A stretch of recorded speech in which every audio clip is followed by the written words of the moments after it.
We're good to go. Siyazwakala lapha. Are we audible? Okay. Hayi. Asivele siqale. Yeah. I won't vibrate. Oh, ifoni. I mean, ikubhalwa. Ufuna ifake ubhanoyi. Hayi uyifaka. Yazi usikazi ukuthi uyifaka kweli kuzanya uyizwe siqanazo. Yeah, noma isizuzuza kakhulu. Asibingelele bazalwane egameni lika Jesu Kristu waseNazaretha. Thank you so much. Thank you so much. This is our new show. You are welcome. You're welcome. If it is your first time here, make sure that you subscribe so that awungeke ulahlekelwe nangamanye alandelayo. This is the show ngilokhu ngishilo ngithi iyona show ke le ekuzokulokhu ikuthuma embhalweni uhambe uyobuka izibhalo because la sikhuluma about ihloko ezithinta ibandla, ihloko ezithinta umzimba kaJesu, overall nje in Christian community. So you are more than welcome. Thank you so much bazalwane kakhulu egameni lika Jesu Kristu. Ngibona indlela eniyamukele ngayo le show ijabulise kakhulu. So thank you so much sabonga kakhulu.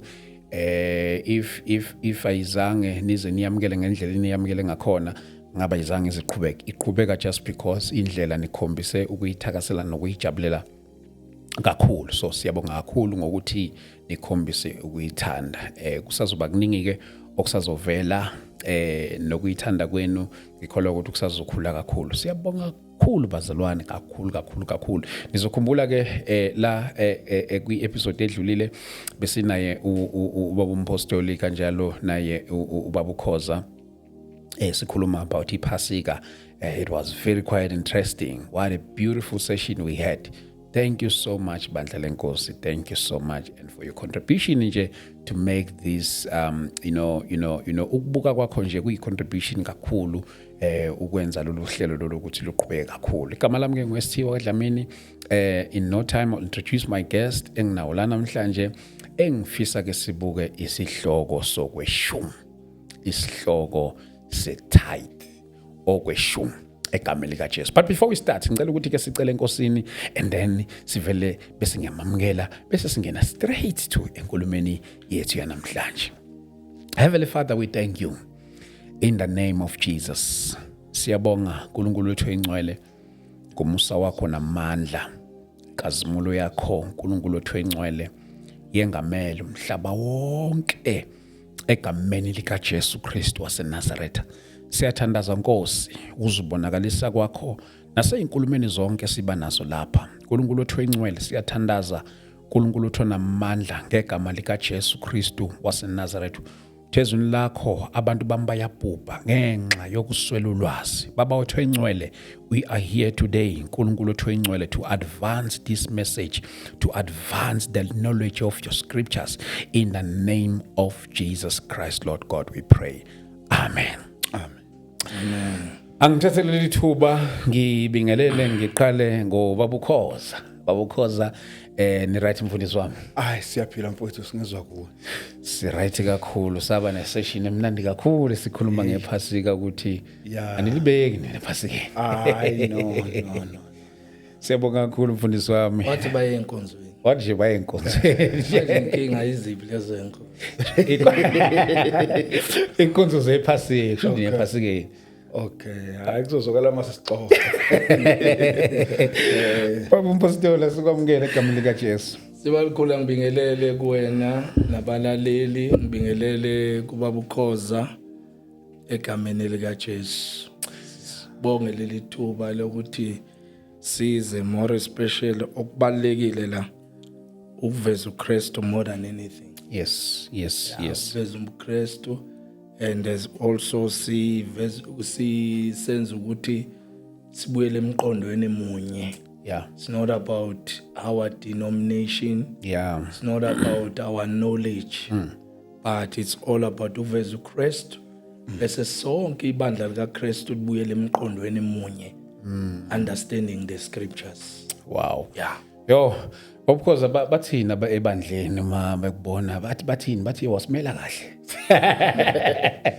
Yeah, nabantu nje abanye ngenxa ukuthi angithi sinokushiya amanamba la. Oh. Ngiyacabanga ukuthi mhlambe nayo mfowethu banokumthinta. Yes. namba khona abanye banokungithinta babuze lokho abakubuzayo Okay. and ke ngasho nje ngithi sesibe nomphumela omuhle Okay. sikhona oyi-1 mfowethu ungwasendumo ngokuzalwa kwezindawo zangapha eKZN uye wangithinta nje izolo kade khonza nabanye abazalwane bangapha eTafelkop Okay. ukuthi ngikudeke nakhona ngamxhumanisa nabo and then ke ebusuku bangisho ukuthi ngifika nje ebusuku ngithole imessage yakhe ukuthi I know ngile ngikhonza right sengizobabona next week ukuthi hayi ubonakala kuba nomphumela omuhle.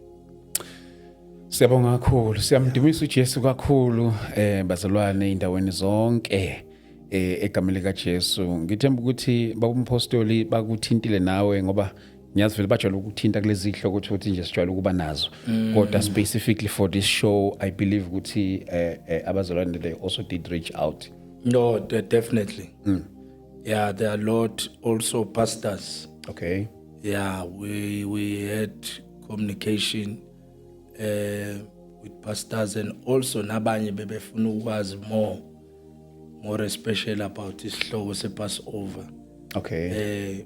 What ukuchazeleka more because they felt ukuthi on that time isikhathi besesincane bese kune rush and there was a lot of also confusion there and there. So we needed to explain more especially to those who showed interest coming back to us, calling us. Yeah. I know sabo. Bazokala kahle ngibona ngathi kude kakhulu izokala right. Ngoba manje liyasuka manje ibhanoyi manje. Siyabuya le-Passover. No. Siqala ngokwe. Hayi asiqala ngePhasika. Okay. Yeah, it's fine. Senze iPhasika once. Yeah. Yeah. No. Asivele senze iPhasika. Okay. Ngoba sivele siqhubeke ngayo. Yes, bazalwane bami, sibonga kakhulu egameni lika Jesu Kristu waseNazaretha. Yeah man. Namhlanje we'll do ihloko ezithe ukuthi ukuhlukahlukana kwazi ngenxa ukuthi our previous episode bekade sikhuluma ngePhasika. So ake sisenze the continuation of iPhasika namhlanje eyokweshumi soyibona next week yimi ngiphambanisa izinto soyibona next week eyokweshumi sizohlangana next week la khona sobe sikhuluma ngokweshumi. But today ake senze the continuation of iPhasika once and for all. Lesuke manje bhanoyi straight. Mhlawumbe ake ngivule ngawe babukhoza. Okay. Konje siphelele phi kule episode edlule ngokwePhasika. Sagcina sishawa isikhathi ngifuna ukukhumbula la sigcine sishiya khona. Konje sigcine sishiya ngokwesidlo. Sigcine sishiya ngokwesidlo. Mhlawumbe nje uma ikhona indlela mhlawumbe kunikeza ithuba mhlawumbe you can recap kancane uma ukuthi uya recapa and then sikwazi ukuthi siyenze i build up yethu kulona iPhasika. Mhlawumbe nakulo obengakayiboni le iPhasika babukhoza akakholele ekutheni ukuthi kumele siye ePhasikeni. Ubambatha ukholele ekutheni kumele siye ePhasikeni as abazalwane. Mhlawumbe nginikeze leli thuba nje babukhoza. Yeah. Ngibonga kakhulu mfowethu nakuye uMthiya. Yeah, masikhuluma kule nkulumo yethu edlulile nokuba isikhathi sabe sinenye ingxoxo sagcina ngayo le kwasho ukuthi isikhathi siyaphela. Yes. Engakuphalula ukubalula nje ukuthi uma sibuka iPhasika noma sibuka isidlo senkosi sibuka izinto ezimbili ezahlukene. Masibuka iPhasika sibuka inkonzo eyayimiswe nguNkulunkulu eyimisela uIsrayeli ezokuphuma eGibhithe. And then ke uma ngabe ke sibuka lo nkonzo leyo sibuka ke uIsrayeli eyenza until kuze kube uKristu naye uyafika uyayenza. All right again. Uma ke yenziwa kanjalo sibona yenziwa ngokwezivumelwano esidala. Yabona ke kunento ekaningi enokuhambisha isane makukhulunywa ngezivumelwano esidala. uyabona mawukhuluma ngencwadi yamaHebheru 1 verse number 1 uthi umbhali lapha ke uNkulunkulu esekhulumile endulo kokhokho. Okay. And then ke umbuzo uthi ikuphi lapha kuthiwa kokhokho khona. Isikhathi sokhokho isikhathi lesi esisibuka kusuka ensimini eEdeni kuya entabeni eSinayi. And then ke makusuka entabeni eSinayi kuye esiphambanweni sibuka lapho sekuwumthetho kaNkulunkulu owanikezwa ngoMose. Makusuka esiphambanweni kuya phambili kufaka lesi sikhathi esikuso namhlanje isikhathi somthetho kaKristu. Ngakho ke esikhathini somthetho kaKristu akukho la sibuka khona abazalwane bethi bagubha iPhasika. Okay. Kodwa into esiyibukayo sibuka abazalwane behlanganyela esidlweni senkosi. Buka la. Mawubheka incwadi kaMateyu 26 verse number 26. uJesu lapho uhlangene nabafundi bakhe bazokudla ini iPhasika. Right ke mabezokudla iPhasika lapho uyafika lapho uJesu uthatha isinkwa esingenamvubelo, uthatha isithelo somvini, uthi isinkwa lesi esingenamvubelo siyini siwumzimba wakhe. And then ke uthatha isithelo somvini uthi siyini isithelo somvini siyigazi lakhe. And then ke kusuka lapho ke kuyaphambili abazalwane sibafunda behlanganyela kule nkonzo ebizwa kuthiwa inkonzo yesidlo senkosi. And then ke kuleso sikhathi uPaul wayengekho la kuMateyu 26. Kodwa mawubheka incwadi kaFirst Corinthians 11 verse number 23 uthi uPaul ngokuba mina ngakwamukela enkosini lokhu enganenika khona ukuthi inkosi uJesu ngalobu busuku akhashelwa ngabo wathabatha isinkwa wabonga wasihlephula wathi lokhu kungumzimba wami. And then ke ngampela inkosi uJesu mayiqeda ukuhlangana nabafundi bayo lapho kuMateyu 26 mawubheka uverse number 30 wakhona kuthiwa baphuma bahlabelela igama elisha lokubonga baya entabeni bambamba kwaba kuyofika ekuthenini ke uyabethela. Okay. Siyabonga kakhulu babukhoza. What a beautiful foundation. Mhlawumbe ngithatha lithuba ngoba sisayindlala nje nginikeze ubaba umpostoli naye kulokhu mhlawumbe ukusho nje something. Okay. Asibonge sibalikhulu. One of the most important thing more especially about the Passover, we look at back also in the book of Exodus. Okay. Ukuthi foreigners were not there na makudliwa iPassover. Mhlambe lo mbuzo engawubuza ubabukhoza oqala. Because according to my scripture, to the scripture, not mine, to the scripture, foreigners were there. Yeah. Also in the yes, we agree in terms of what the Passover was meant for Israel, for the redemption. Bekhishwa bezophuma elokhunjeni eGibhithe. And one of the most important thing, umuzi nomuzi kwakufanele kube newundlu. Iwundlu lalingekho yi-1. And then now kwakufanele kube nesinkwa esingenavubela, unleavened bread. So it was more Passover, it was more about the lamb. Okay. That was going to be sacrificed. So it was not only one lamb at that time. It was muzi no muzi according to the Bible. But now, to prove the scriptures, good foreigners were there. Exodus chapter 12, verse 19, yeast must not be found in your houses for 7 days. If anyone eats something leavened, that person, whether a foreigner resident, a foreigner, in other version it says foreigners, foreigner residents or native of the land, abantu bendawo, okay, native of the land, or must be cut off from the community of Israel, because uNkulunkulu lapho ayebeka umthetho othile ukuthi there must be no leavened, there must be no isinkwa esine vubelo. But foreigners were there, kodwa adopting whatever umthetho kaNkulunkulu awubeke ku-Israel. So that's point number 1, that one. We go there. Foreigners were there, yes, according to the scripture. Meaning foreigners participated in the Old also Testament in terms of the Passover. Okay. It's a scripture, and we cannot change that. Then now, when come now to the new, because in Termina, Passover, it's all about the lamb, because igazi is symbol, the most significant thing. It was the blood that was going to be smear emnyang on the doorpost. So yiyo into eyayibalekile ukuthi ke ngaleso sikhathi lesi igazi, when I pass over. So the word pass over, it simply means to somebody is passing over. Ingilosi leyo yokufa. Officially in the New Testament, ngaso sikhathi leso in the New Testament now, uJesu, more especially Pastor Valmele also, let me reframe from this one. Also another thing, ukhululeka kwabantu from bondage. That's a significant of the Passover as well. So now uma sikhuluma in the New Testament now. In the New Testament now, I quoted last week, John chapter 1 verse 29. Ubona lithi izikaNkulunkulu nanti undlu likaNkulunkulu elisusa izono zezwe.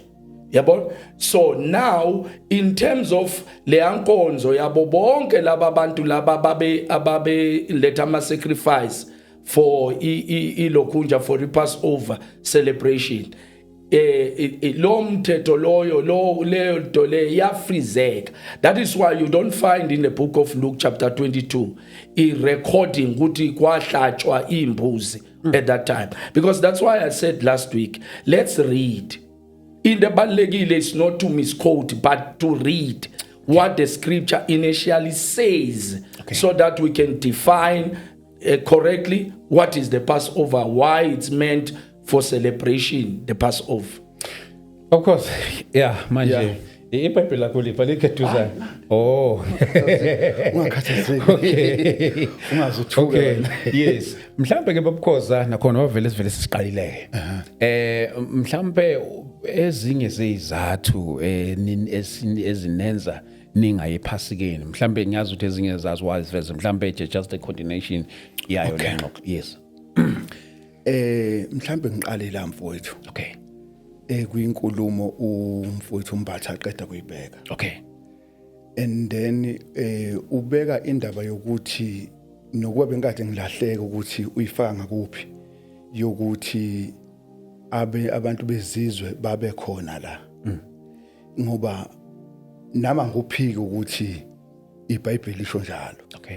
Kodwa ngimi ekuthenini namhlanje asilugubhi iPhasika. Yabo. Okay ke. Uma sikhuluma ngesidlo senkosi. Sikhuluma ngesidlo senkosi. Isidlo senkosi nePhasika izinto ezimbili ezahlukene. Okay. And then isidlo senkosi isinkwa esingenamvubelo. Kube isithelo somvini. iPhasika kwakungasisona kwaku isinkwa esingenamvubelo muka Exodus 12. Kube imfino ebabayo, kube inyama eyosiwe. Isithelo somvini asisizwa ukukhulunywa ngaso ku Exodus 12. Why singasizwe? Yingoba vele izinto ezayibaliwe ilezi. Njoba kwakuyilezi ezayizibaliwe, kuthiwa ke anokhipha okunemvubelo. Kusho ukuthi babedla ini? Isinkwa esingenamvubelo. Bedla ini? Inyama eyosiwe. Bedla ini? Bedla imfino ebabayo. And then ke bese ke beyikhamela makuthi babeyikhamela ama grapes ukuthi behlise lokhu ebebekade bekudla. Kodwa ngoka Exodus 12 akukho. And then ke uJesu ke kuMateyu 26 uthatha isinkwa esingenamvubelo uthi siwumzimba wakhe. Uthatha isithelo somvini uthi siyigazi lakhe. And then ke lapha kuJohn 1 mangabe uJohane ethi bheka nanti iwundlu elisusa izono zabantu. All right. uJohane uyayisho leyo nkulumo leyo. And then ke ma eyisho leyo nkulumo leyo ayihlangene nesidlo senkosi, ayihlangene nePhasika.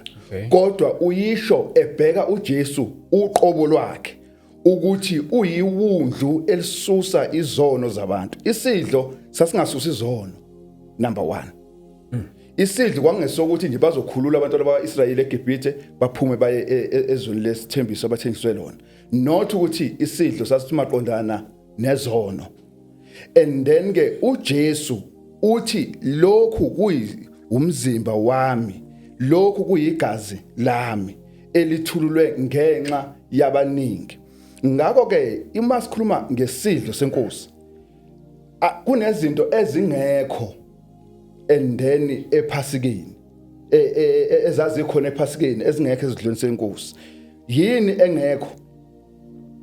Inyama eyosiwe, imfino ebabayo ayikho, yabo. Awukwazi ke bese uthi ugubha iphasika kodwa lezo zinto lezo zingekho. Number 2, asivume ukuthi yonke into eshoyo iBhayibheli iyiqiniso futhi iyalingana ngokufana kuNkulunkulu. Ake ngenze isibonelo. Noma ngabe kuthiwa babengahlaba iwundlu, kodwa isinkwa esingenamvubelo singabibikho, imfino ebabayo ingabibikho, inyama eyosiwe ingabibikho, kodwa balihlabe balipheke, yayizobe i-wrong lonto le ngoNkulunkulu, because uNkulunkulu uthe mabeyihlabile iwundlu bengalipheki balose. Number 2, kumele kube khona imfino ebabayo. Number 3, kumele kube khona inyama eyosiwe. And then ke akwazi kube ngazithi iwundlu ilona elalikhipha iphasika, akusilona lodwa elalikhipha iphasika. Nemfino ebabayo yayikhipha iphasika, nesinkwa esingenamvubelo sasikhipha iphasika. Okay. And then ke mhlawumbe khona ufuna ukuphe yes. There's a contradiction what he's saying. Yeah. One, into yodwa it's different understanding also of the scripture. Maybe for the sake of ukuthi confusion number 1 ile yokuthi ama foreigners ayengene kanjani. Into ngithanda le statement sokugcina sokuthi into ebhalwe eBhayibhelini njengoba injalo. We don't despise ama foreigners were there participating on the Passover. Same equal what was given to Israelites. Because ukhumbula ukuthi statement sithi one thina asingeni vela ngithi last time. Yes. So now, so now in day 1, I'm coming with a scripture that says we don't disqualify foreigners that were there and pretend as if we're not there. Then now let's erase what is written in the Bible. Sifaka umqondo wethu. 2, in the New Testament, 1, akekho umuntu othe mhlambe ukhoza iphasi ameni isidlo senkosi sisusa izono zabantu. Oqala, you are giving half to him to explain certain things. 1, I explain. uJohn ubona John chapter 1 verse 29. Uthi nanti wundlu likaNkulunkulu elisusa izono zezo. That now funeke establish into eyodwa la. uJesu when he was crucified, was it during Passover or after Passover? So your understanding there. Okay. Because the crucifixion got Jesus, it was during Passover. You see? So now it was not after the Passover. It was during the Passover. Ukudliwa kwesidlo uJesu when he speaks about preparation for the Passover, it was during Passover kudliwa isidlo. Do you understand? So lezi izinto lezi zokuhlaba inyama nemfino na yonke into azikho in the Passover when we read in the New Testament. They are not there. Imfino ayikho namakhekhe lawa abalile last week ukhosi. Yabo ukuthi bathatha amakhekhe bagijima namakhekhe. Those things are not existing. So now uJesu la uma ufundi into 1 la kuLuke chapter 22 verse 1, it says the festival of unleavened bread, which is called Passover, was drawing near. Okay, verse 2, let's see. The chief priests and the scribes were looking for the way to put him to death because they were afraid of people. Okay, let's say to verse 3. Then Satan entered entered Judas, called Iscariot, who was numbered amongst the 12. He went away, discussed with the chief priest and the temple police how he could hand him over. Yabo, lento le yenzeke during that time of approach Passover ngithi. And then now isibuka ukuthi izinto eziningi, okay, fine. Bese athi verse 6 wakhona. So he accepted the offer and started looking for a good opportunity to betray him to them when the crowd was present. Okay. The day of unleavened bread came when the Passover lamb has to be sacrificed. See, let's read again here. The day of the unleavened bread came, the day of the unleavened bread, which is called also a Passover, came when the Passover lamb had to be sacrificed. Okay? That is why my argument would, let's show in the Bible, because now umsebenzi weilwane waphumula ngaleso sikhathi leso. So the understanding of uJohn uJesu, number one, masofuna ukuthi sibuze one of ezinye izinto esicelebrateayo for iPassover, umsebenzi owenziwa uJesu esiphambanweni. Umsebenzi owenziwa uJesu wawufeza nokuthi azothethelela azofela abantu ezonweni. When that thing happened? During Passover. Okay, but because anginikeze nawe. Yes. Yeah. Incwadi ka 2 Timothy. Okay. Chapter 2 verse number 15, uPaul uthi lapha kuTimothy, khuthalela ukuba uziveze wethembekile kuNkulunkulu, isisebenzi esihle singenamahloni, esiqondisa kahle izwi leqiniso. Yebo. Kubalekile ukuqondisa kahle izwi, ulabe ngendlela yakhona. Yes. Yabona masikhuluma ngabantu bezizwe labo khuluma ngabo kuExodus 12. Bese sikhuluma ngathi namhlanje sikhuluma ngezinto ezimbili ezingafani. Buka la. Mawufunda incwadi yabaseEfesu 2 verse number 11. Mhlawumbe uthi ngiyifunde. Okay. Incwadi yabaseEfesu 2 verse number 11. uPaul lapho ubhalela abazalwane baseEfesu, Efesu 2 verse number 11.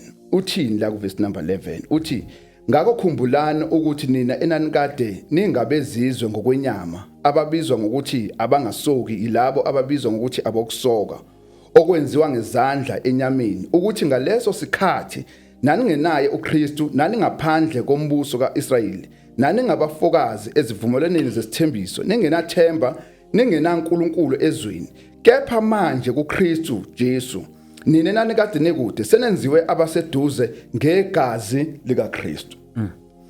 Uyabona ke abantu bezizwe okufaka thina namhlanje sangena embusweni kaNkulunkulu ngegazi likaKristu.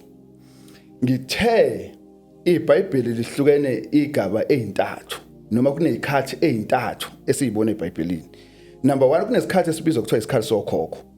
Kube khona isikhathi esibizwa kuthiwa isikhathi somthetho kaMose. Yabona incwadi kaLuka, incwadi kaMateyu, incwadi kaMark, incwadi kaJohn. Zonke lezo ncwadi lezo ziwela emthethweni kaMose. Okay. Yabo. Lezo ntathu nje lezo ncwadi lezo zamavangeli ziwela emthethweni kaMose. uKristu ma la ekuphileni wafika abantu begcina umthetho kaMose, naye wawugcina umthetho kaMose. Buka la, mawufunda incwadi kaMateyu 8 verse number 4, uJesu uphilisa umuntu obekade nochoko. Mayeqeda ukuphilisa lo muntu lo uthi akahambe ayonikela kumpristi njengosiyalezo sikaMose. Leyo nto ivelaphi leyo nto lesho uJesu na. Mawufunda incwadi kaLeviticus chapter 13, uzothola lapho kukhulunywa ukuthi uma kuphiliswe umuntu onochoko akohamba yonikela kumpristi, yabo. And then ke mawufunda incwadi yabaseGalatia 4 verse number 4, ithi sekufikile ukuphelela kwesikhathi uNkulunkulu wathumela indodana yakhe ezelwe phansi komthetho ukuba ihlenge abaphansi komthetho.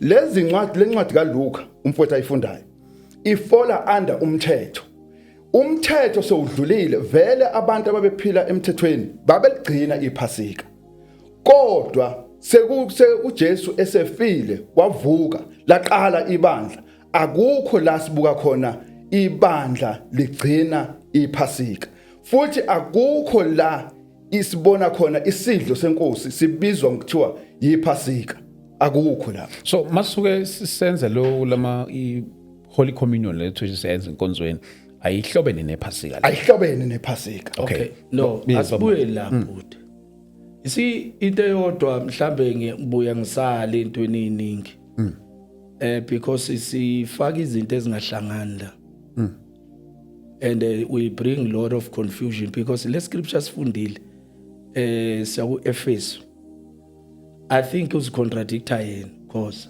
maye kube lalela sifunde futhi because it does not talk differently about you see it does not talk differently ukuthi they are different foreigners are foreigners you see abezizwe akusho ukuthi abezizwe bakuphi abezizwe baya kanjani foreigners are foreigners and when the Bible talks about these foreigners I'm included inayo included kule scripture lesi asifundayo from nangabezizwe yabona nangeniswa so it's the same thing lengiquote last week it's the same thing quote lengiquote last week uthi thina singena ngoKristu yabo so now asingeni manje la kuba ngathi singene ephasikeni ngoKristu akhulumi ukuthi singene imakancane so that's why I'm saying ukuthi uma u read this scripture uthi singenile ukhuluma ngakuphi ukungena mhlambe sik understand lapho which ukungena because it's very very important ukuthi when we say we balance singa lokunje and two these are the gospels you see the problem yethu a New Testament and the Old Testament it's a total different thing in New Testament there are 4 dimensions when the canon was collected canon imbalo yonke le it was collected they were divided into 4 in Old Testament. Number 1 the law. Number 2 there were also historical books. They are not law. Historical books they are not law. No okay. Listen to problem iyo into ukuthi the historical books were not law. Okay. Poetic books when you quote about Psalms they are not law. And when also bese kuza the prophetic they are not law. Then we divide we don't understand what we are saying when we say it, and then in the New Testament there are gospels. It starts firstly it starts with the book of Luke, Mark, John and Matthew. Those are gospel. Bese kuza the epistles. Anit. Bese kuza the Revelation as well. Bese kuza the Acts, the book of Acts. Anit. So now yonke lonto noma ngazibelelanga kwi chronological order lezi as ulokunje yabo but that's a canon how it was divided. Okay. When the things is called so uma thina sifunda inento lene failisa ibandla to be quite honest and ithola ukuthi ke siyaphambana esikhathini esiningi because we don't even start to understand the collection of books, how they were collected, how they were arranged, how they were called the Old and the New Testament. Mhlawumbe awuyiphendule kule le uthi thina sasingaphandle yes. Okay. Bengithi ngifuna ukuthi siyifunde. Okay. Sizwe ukuthi ithini lenkulumo. Okay. Ithi no into yodwa ngishoyo mina ukuthi uyingenisa kuyiphi inkulumo. Okay. Because now uthe ukhoza one angazi ukuthi umthi uyifaka kuphi le yama foreigner kwakungakhulunywa ngalawo ma foreigner.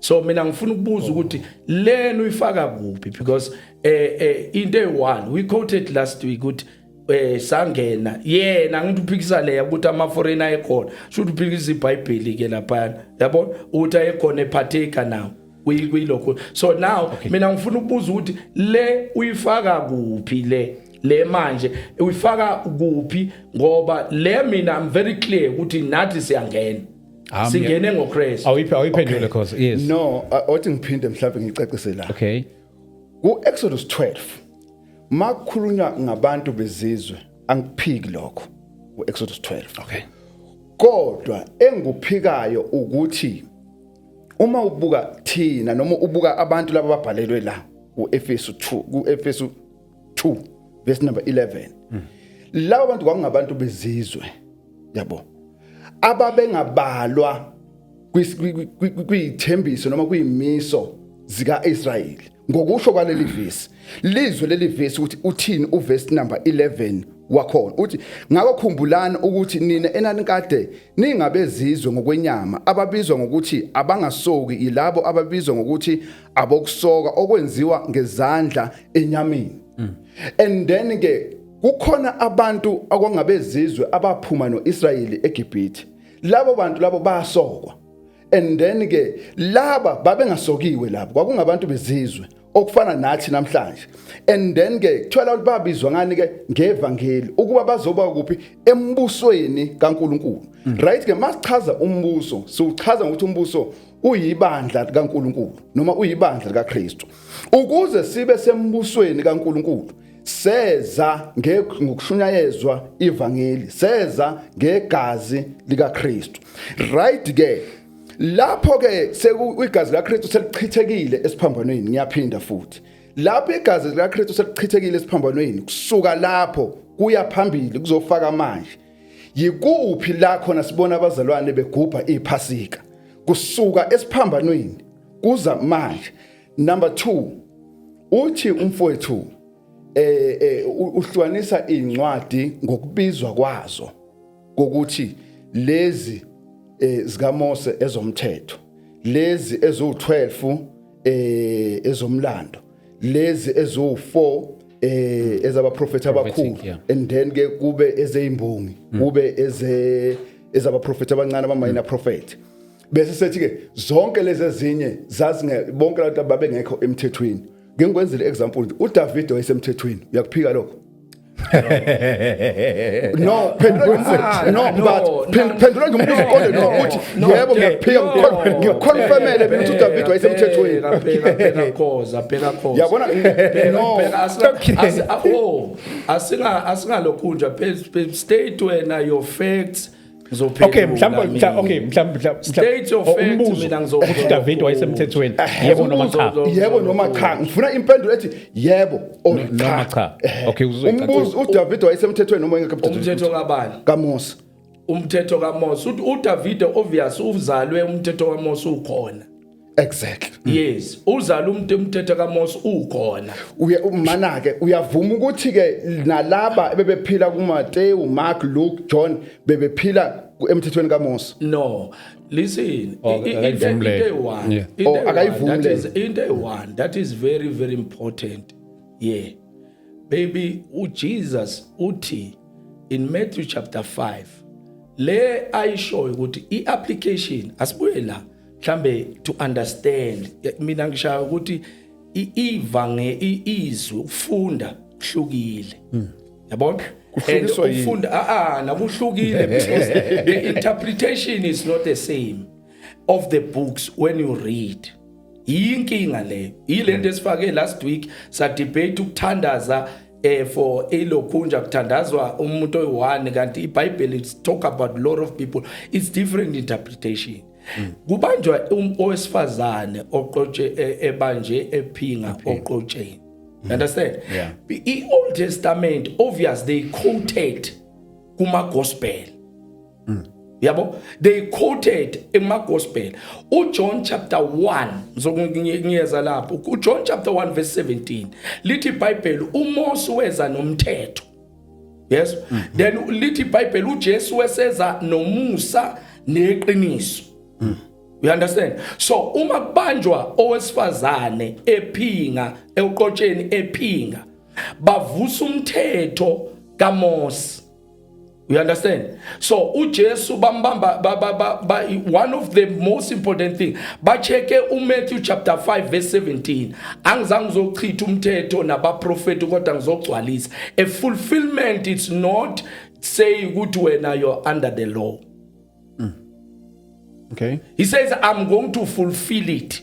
So now uJesu uma lo wesifazane ebanjwa eqotsheni wephinga baletha owesifazane presenting owesifazane before Christ, but lo wesifazane ubanjwe eqotsheni enze njani ephinga onjena ngomthetho kaMose ukhandwa ngamatshe. uJesu now is introducing umusa neqiniso on the scripture. Yabo, he says ongena sono number 1 akaqala akhande ongenasi sono. And in Bible it tells us iBible ukuthi ke no one, ngoba angeke ngizithi uJesu wabhalani ngoba iBible does not quote that ukuthi wabhalani phansi. Yabo, we cannot assume that ngoba lizange libe specific. So uthi ongenasona makaqande akhande ngamatshe. Uma esevusa ikhanda bonke abasethi uthi sifazane bapha bamangaleli bakho abasekho usethi ke hamba kodwa ungasaphinde wenze njani wone. Uveleni lapha? Uvela umusa wavela ini iqiniso. uJesu akazange aletha abantu ukuthi babe semthethweni. uJesu wayezoveza umusa neqiniso. Ama scriptures are very clear. So that is why ngithi mina it becomes a problem when we confuse scripture or confuse our argument. Khona lento ukuphazamisa nje bompostoli lapho. Khona into ayibuzile ubabukhoza indaba ukuthi bakhona nabanye abake ba celebrate iPhasika from you see esukuswa nje siphambanweni uzamakhe. Hayi asiphinde futhi. We quoted last week.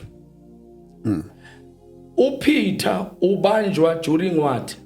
Passover. Acts chapter 12. Kwakumkhosi wogubha ini iPhasika. That's a book of Acts. Then now lapho uJesu lapho sekudala uJesu avuka. Yabo? Unless we deny that in the scripture. Okay. Ubanjwa during iPassover. Qale kwabanjwa uJames wabulawa. Enkemba.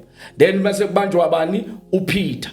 Lithi iBhayibheli ibandla lamkhulekela ngesineke. Because one of ezinye izinto, we are not doing justice. We need to understand what was the real meaning of miswa kwePassover significant to what uNkulunkulu afuna ukuyenza ebantwini. Mhlambe yiyo into edida abantu abaningi. Okay, othi mkhulu. Uyaphenduleka. Okay. No, angiphenduleki lento ayisho. Okay. Yabona mawufunda incwadi ka1 Peter 4 verse number 11. Ithi uma umuntu ekhuluma makakhulume njengokwamazwi kaNkulunkulu. Amazwi kaNkulunkulu kungawakhulumeli into engawasho. Asifunde. Yes, asifunde. Asifunde Acts chapter 12. Funda Acts chapter 12. No, ngikhotha mina uX4. No, but angithi manje siquote lento le ukuthi amazwi kaNkulunkulu whatever that we have quoted. No, Acts chapter 12 ayikho. Ukhulumile ngakunika ithuba nginike nami ithuba. No, but angithi manje sifuna fine. So sibakhulu asenze kanje. Uzohlukanisa. Uyibuyise sifundu Acts chapter 12. Alright. Mhlawumbe ake ngimnikeze. Yeah, okay. Ithi incwadi ka1 Peter 4 verse number 11 le engikhuluma ngayo manje. Ithi verse 11 la. Acts onang. Ithi uma umuntu ekhuluma makakhulume njengokwamazwi kaNkulunkulu. Uma umuntu ekhonza makakhonze ngokwamandla awanikwa nguNkulunkulu ukuze uNkulunkulu adunyiswe kukho konke ngoJesu Kristu okukuye inkazimulo namandla kuze kube phakade naphakade. Amen. Why ngiya kulombhalo? Ngiya kulombhalo ngokuthi uma umuntu ekhuluma akakhulume njengokusho kwamazwi kaNkulunkulu. And then ke incwadi kaActs 12 mayithi uPetro waboshwa kwakuwusuku lwezinkwe ezingenamvubelo ayithi abazalwane babegubha iPhasika. ayisho le nto leyo kodwa ithi kwakuusuku lwezinto ezingenamvubelo ayisho ukuthi asibuye la nasingadidani yes because now we are not doing justice now. Esi I don't like ukuthi ifunde sizizwe yisho asingene kuyona ke okay cause iargument kakhosi uthi tshengisa la khona iphasika elaba khona after uJesu emisi elokhunja uzwe kahle that is why imphendula into oyishilo so now last buka khona mina kukhona Acts chapter 12. It was during the Passover when Peter eboshwe yabo so now le lokuthi uthi ngitshengise la khona iphasika elaba khona after uJesu esevukile kwabafileyo that was an argument and when wasuthi mhlambe ke asibuye kwilokho angifuni ukuthi sididane we are very matured all of us so I respect him as a learned friend you see so it's very very important ukuthi yonke into masiyikhuluma siqale sihlaziye eqala so that when makuphendula singayitwist ngoba masiyitwist manje we are not doing justice siyaz embarrass in front of the audience yabo of which is not like that so mina ngiphendula la ekuthenini khona ukuthi ke into ebalekile ukuthi iphasika after uJesu eseshonile ikhona in scripture esikhuluma ngephasika as because I said that so ngithi mina Acts chapter 12 lesifundile last time uthi kwangasikho ukuthi kwakuzinsuku okanye babe celebrate nje ukuthi no but then it talks about the day asifund Acts chapter 12 I think from verse 4 okay Izenzo chapter 12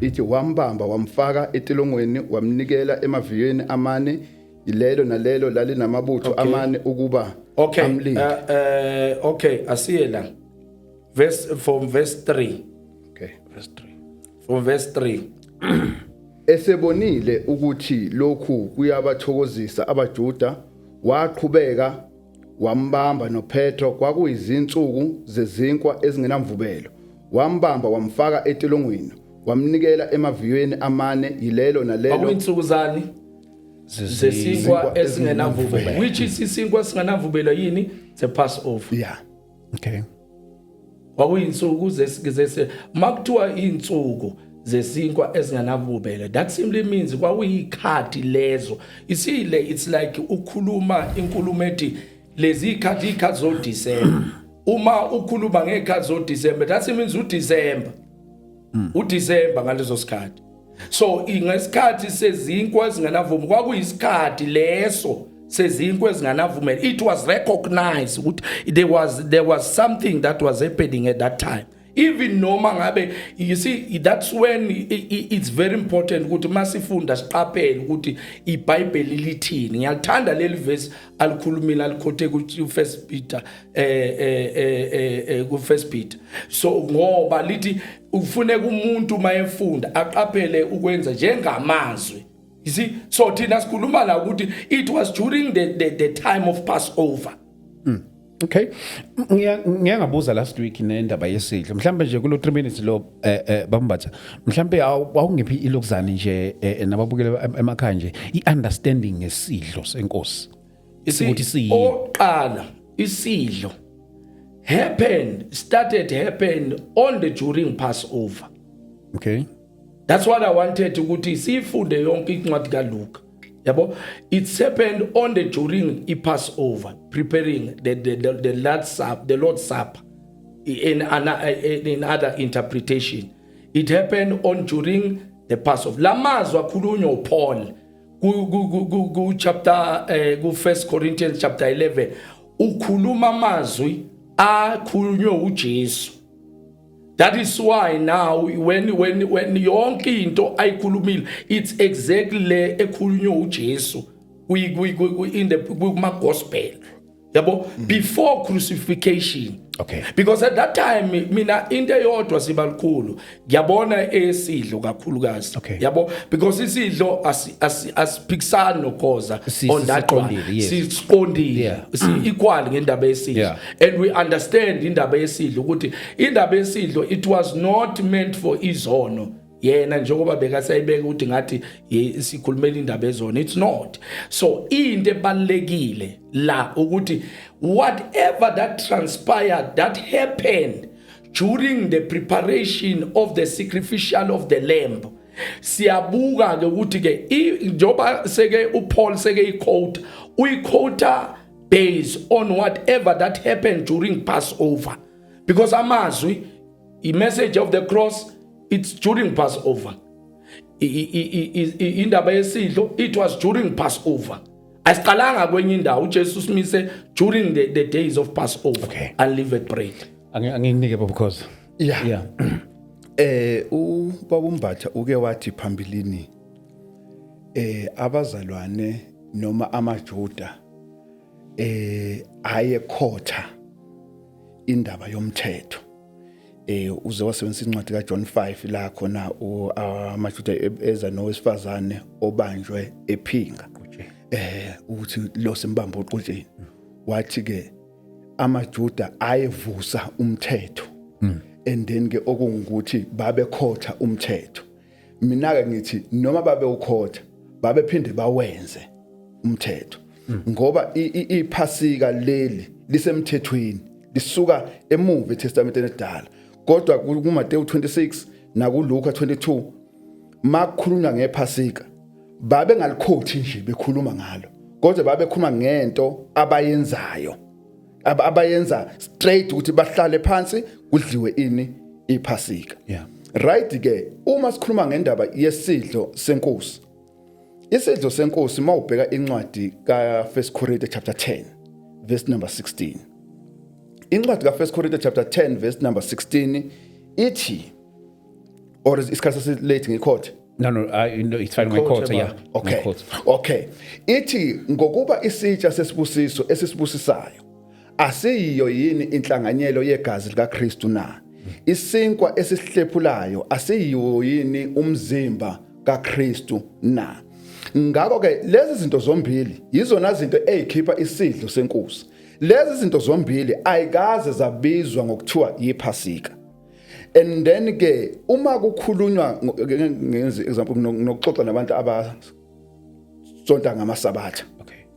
And then bethi ngeIsabatha laligcinwa, even noPaul waligcina iSabatha ku Acts 17 ngokuthi uPaul wangena esinagogweni ngeSabatha bese bethi ke waligcina iSabatha ngalokho. Yabo leyo nto ifana nani ke? Ifana nale esifunda ku Acts 12 ukuthi kuthiwa kwakuyizinsuku zezinkwa ezingenamvubelo. Akusho lokho ukuthi babe gubha iPhasika. Okay. Yes, Bamba. Yeah, but we are contradicting. Maybe we don't understand what we are saying. Because it's the same thing ekhulunywa uLuke. It's the same thing ekhuluma during the time of unleavened bread. When you read the Bible, kwakuyinsuku ze unleavened bread. So insuku ze unleavened, it's the same thing. We are contradicting. That's what I'm saying. Good. We are contradicting ourselves. We read Luke chapter 22 from verse 1. Let's go back to that. See, compare what on the other side. Yabon on the book of Acts and nangapha sibona ukuthi akunama similarities. That is very very important. So into ebalekile lapho ikhuluma ngeinsuku zePhasika. Okay. uJesu uthumela abafundi ba insuku zani zePhasika. Yabo, so now into ebalekile enye into futhi kuyo leyo nto le ukuthi insuku zePhasika ngale likhuluma ngani ngeinsuku ze unleavened bread, which is the Passover according to our understanding and the explanation of the scripture. So there is no way that we can separate into ekhulunywe ngokufana kuLuke na kuActs bese siya disqualify eyakuActs because we want our point to be heard. It does not happen like that. We need to treat into esifundayo with sense and also see respect thina. Yabo, lokho sikufunda makufana Asiquote nangalena kuyafana. So enye into futhi we remember we come back again.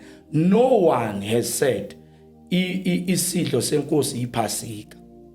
Isidlo, we explain also ukuthi during Passover it's when isidlo sa establishwa by Christ himself.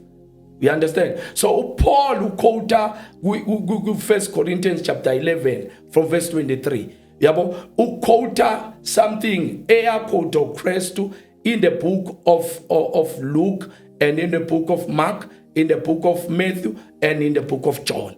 So because uKristu ukhulume amazwi kunabafundi yabo ukuthi mangakubuza nje ngithi kuJohana kuphi la uJesu ekhotha khona ngendaba yesidlo senkosi.